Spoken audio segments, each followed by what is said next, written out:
तो she Hulk के बाद हमने पहली सीरीज जो है वो शुरू कर दी है मार्वल की, जो अभी इसी हफ्ते में रिलीज हुई है। और मैं इस पे बहुत लेट वीडियो बना रहा हूँ, मुझे पता है, लेकिन क्या करूँ, मैंने एपिसोड भी बहुत ज्यादा लेट देखा था, मैं जल्दी देख नहीं पाया। और मानना पड़ेगा कि शी हल्क के बाद ये पहली ऐसी सीरीज है जिसको देख के दिल कर रहा है कि इसे पूरा देखा जाए, क्योंकि ये दिखाई दे रही है वो जो हमें एमसीयू में पहले दिखाई देता था सब कुछ, उन सब चीजों पर बात हो रही है। सीक्रेट इन्वेजन का पहला एपिसोड और उससे बात करने के लिए मैं बहुत ज्यादा बेचैन था, तो ये वीडियो अब आ चुकी। तो मैं शजर अशरफ, आप देख रहे हैं फैक्ट्स विद शेरी। तो ये वीडियो शुरू कर। अब सिंपली स्टोरी जो है वो इस चीज पर बेस्ड है कि कैरल डेविस यानी हमारी कैप्टन मार्वल और उसके अलावा निक फ्यूरी ने स्क्रल्स को अपने टाइम में जगह तो दे दी अर्थ पर कि भाई आप आके रह सकते हो, हम आपके लिए एक प्लेनेट नहीं ढूंढ देते जिसे आप अपना प्लेनेट कह सकते हैं जहाँ पे आप रह सकते हैं। लेकिन इस बात को ऑलमोस्ट देखा जाए तो 60 साल से ज्यादा हो चुके हैं और अब तक निक फ्यूरी या फिर कैप्टन मार्वल ने स्क्रल्स को उनका प्लेनेट नहीं दिया। तो इसकी वजह से स्क्रल्स जो है वो दो अलग अलग ग्रुप में बढ़ गए, और उन्हें दो अलग अलग ग्रुप नहीं कह सकते, क्योंकि दूसरी तरफ जो बंदा है जो उस ग्रुप के खिलाफ खड़ा हुआ है वो अभी तक सिर्फ टैलोस दिखाई दिया है और कोई भी नहीं दिखाई दिया। एक तरफ ये कि निक फ्यूरी जो है वो अर्थ पे नहीं है, निक फ्यूरी जो है साइबर के सैटेलाइट पे गए हुए हैं, साइबर के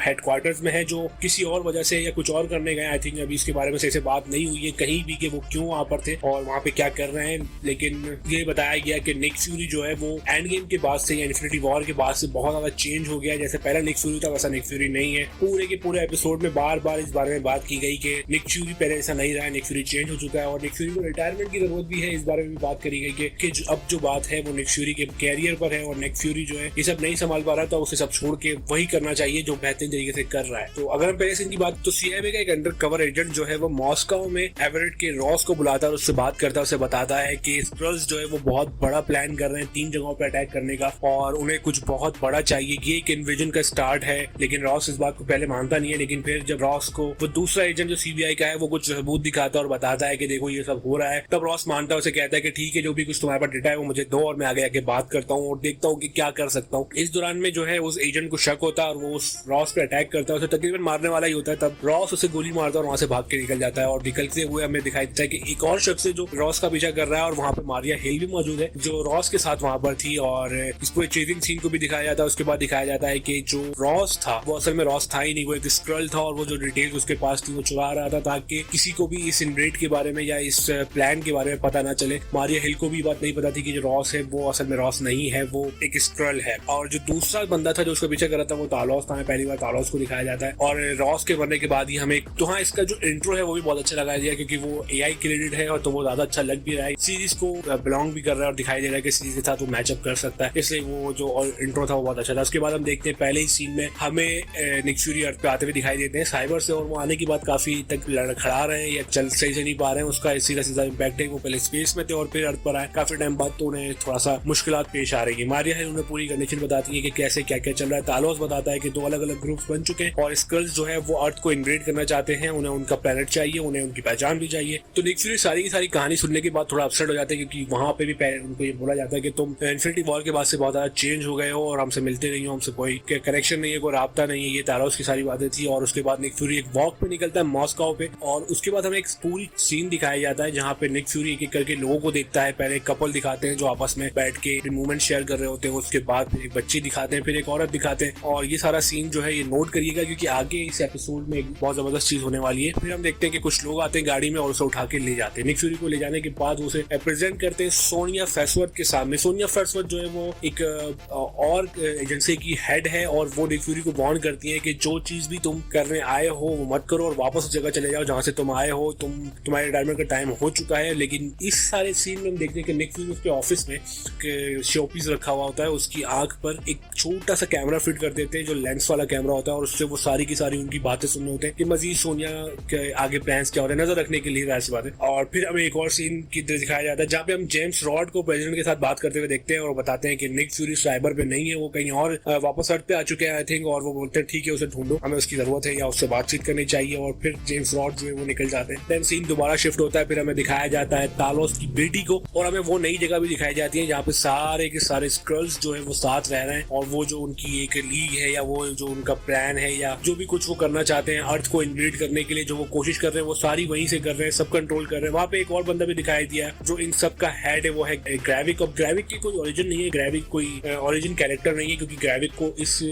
सीरीज के लिए स्पेशली क्रिएट किया गया है। अब बात की जाए तालोस की बेटी के बारे में तो उसे एमिलिया क्लार्क ने प्ले किया है, हमारी खलीसी ने। उनका कैरेक्टर भी बहुत जबरदस्त है। फिर तालोस जो है वो उन्हें ढूंढ रहा है ताकि उन्हें समझा सके कि जो कुछ करना चाह रहे हैं या जो कुछ हो रहा है वो ठीक नहीं है, हमें बहुत जल्द अपनी जगह मिलेगी। लेकिन अभी के लिए जो प्रॉब्लम हो ये है कि तालोस की बेटी जो है उससे बिल्कुल अलग हो चुकी है। गैविक जो है वो गिया को एक मिशन में भेजता है कि जाके तुम्हें कुछ पार्सल्स उठाने, और वहीं पर निक फ्यूरी और उसके साथ तालोस और मारिया हिल भी होते हैं और वो उसकी तरफ बढ़ते हैं, उससे मिलते हैं। तालोस की और उसकी बेटी की एक स्पेशल मीटिंग होती है जिसमें उसे बताता है उसकी मां मर चुकी है, और फिर गिया कहती है ठीक है मैं तुम्हारी मदद करूंगी, बस एक खास तरीके से जिसमें मैं तीनों के तीनों बैग्स यानी जिनमें बॉम्ब्स होंगे उनमें एक तरह की निशानी लगा दूंगी जो तुम्हें सिर्फ इस तरह के स्पेशल किस्म के सन ग्लासेस से दिखाई देंगे। आप उन तीनों के तीनों बैग्स को ट्रैक कर लीजिएगा ताकि ये आप जो इवेंट है इसको होने ना दे। और कुछ हद तक तालोस इस बात को मान भी आता है, निक फ्यूरी भी इस बात को मान जाते हैं, और फिर वो इवेंट शुरू होता है जहाँ पे मॉस्को में सब लोग एक जगह पे जमा हुए होते हैं, और वहां पर हमारे तीनों के तीनों कैरेक्टर्स यानी तालोस, निक फ्यूरी और हमारी मारिया हिल जो है वो वहां पे वेट कर रही होती है गिया का। अब यहाँ पे जो सीन है वो शिफ्ट होता है और पता चलता है कि गिया जो है उसने क्रॉस गेम किया है इन तीनों के साथ, और असल में जो बेग थे वो तीनों के तीनों खाली, उनमें कुछ भी नहीं था, बॉम्ब अपनी जगह पे प्लांट हो चुके थे। और निक फ्यूरी के सामने वो सीन होता है जो मैं पहले आपको बता चुका था कि इन तीनों कैरेक्टर्स को याद रखिएगा जो मैंने पहले आपको गिनवाए थे। वो दोनों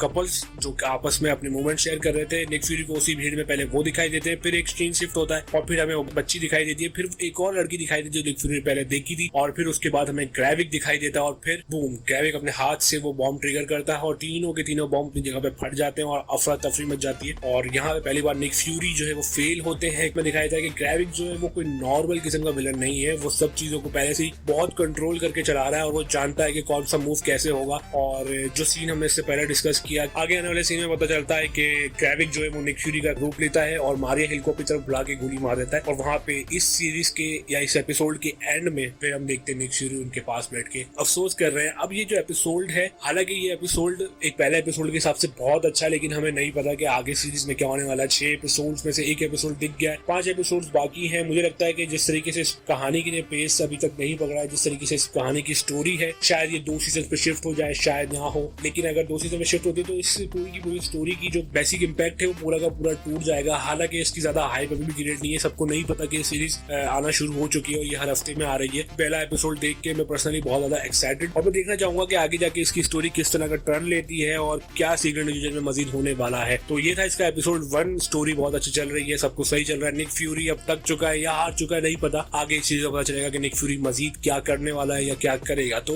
अब इस सीरीज के 5 एपिसोड्स और बाकी हैं। मैं हर एपिसोड के ऊपर एक अलग वीडियो बनाऊंगा उसको समझाने के लिए, उसके बारे में बात करने के लिए। तो सीक्रेट डिवीजन शुरू हो चुकी है, आप भी देखिए और मुझे बताइए कमेंट करके कि आपने अगर पहला एपिसोड देखा तो आपको वो एपिसोड क्यों अच्छा लगा या क्या अच्छा लगा या आपको अच्छा लगा नहीं लगा। तो शेयर कीजिए, कमेंट कीजिए और सब्सक्राइब भी कीजिए मेरे चैनल को, लाइक भी कीजिए इस वीडियो को। तो इसी के साथ बाय।